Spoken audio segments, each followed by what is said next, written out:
Rahul ഗാന്ധിക്കെതിരായ BJP. നേതാവിന്റെ വധഭീഷണിയിൽ പ്രതിപക്ഷവും സ്പീക്കറും കൊമ്പുകോർത്തു. അടിയന്തര പ്രമേയത്തിന് അനുമതി നിഷേധിച്ചതാണ് തർക്കത്തിന് വഴിയൊരുക്കിയത്. ചാനൽ ചർച്ചയിലെ വധഭീഷണി സഭയിൽ ഉന്നയിക്കാൻ തക്ക കാര്യമല്ലെന്ന് സ്പീക്കർ പറഞ്ഞു. പ്രതിപക്ഷ പ്രതിഷേധത്തെ തുടർന്ന് നിയമസഭ ഇന്നത്തേക്ക് പിരിഞ്ഞു. രാഹുൽ ഗാന്ധിക്കെതിരെ ബി.ജെ.പി. വക്താവ് നടത്തിയ വധഭീഷണി നിയമസഭയിൽ ചർച്ച ചെയ്യാനായിരുന്നു പ്രതിപക്ഷ നീക്കം. സണ്ണി ജോസഫ് നൽകിയ അടിയന്തര പ്രമേയ നോട്ടീസിന് പ്രാധാന്യമില്ലെന്നായിരുന്നു സ്പീക്കർ എൻ ഷംസീറിന്റെ നിലപാട്. നടപടികൾ നിർത്തിവെക്കുന്നതുമായി ബന്ധപ്പെട്ട ഉപക്ഷേപം അവതരിപ്പിക്കാൻ തക്ക പ്രാധാന്യമോ അടിയന്തര സ്വഭാവമോ ഇക്കാര്യത്തിലുള്ളതായി കാണാത്തതിനാൽ പ്രസ്തുത നോട്ടീസ് പരിഗണിക്കാൻ നിർവാഹമില്ലെന്ന് അറിയിക്കുന്നു. സ്പീക്കറുടെ പരാമർശങ്ങളാണ് പ്രതിപക്ഷത്തെ പ്രകോപിപ്പിച്ചത്. കൊലവിളി നടത്തിയ ബി.ജെ.പി. നേതാവിനെ സംരക്ഷിക്കാനാണ് സർക്കാർ ശ്രമിക്കുന്നതെന്ന് പ്രതിപക്ഷ നേതാവ് ആരോപിച്ചു.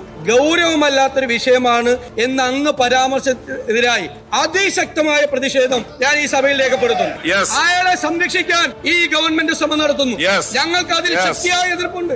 വിഷയം നിയമസഭയിൽ എത്തിക്കാൻ വൈകിയത് ചൂണ്ടിക്കാട്ടിയായിരുന്നു മന്ത്രി പി രാജീവിന്റെ പരിഹാസം. കേരളത്തിന്റെ ഒരു തെരുവിൽ പോലും ഒരു ചെറിയ പ്രകടനം പോലും നടത്താതിരിക്കുന്ന ആളുകൾ ഇവിടെ ഇത്തരത്തിലുള്ള കാര്യങ്ങളുമായി വരുന്നത് എത്രമാത്രം പ്രതിഷേധാർഹമാണ് എന്ന് കാണേണ്ടതുണ്ട്.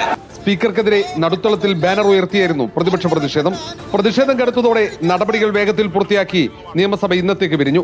ഇനി തിങ്കളാഴ്ച വീണ്ടും സഭ സമ്മേളിക്കും. റിപ്പോർട്ടർ, തിരുവനന്തപുരം.